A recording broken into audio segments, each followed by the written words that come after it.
15,000 watts on subwoofers and another 2,000 watts on mids and highs. Running off full throttle battery bank here.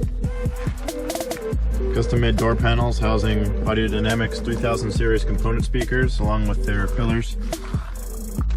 600 amps of alternator charging power. Custom made wire runs going to the back here.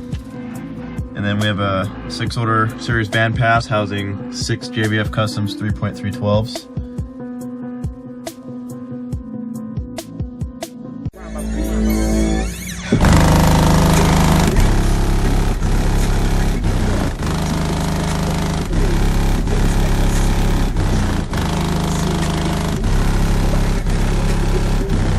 Take me up and show me the back of me, looking over the Hollywood Valley. I'll make your balloon pop.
silly.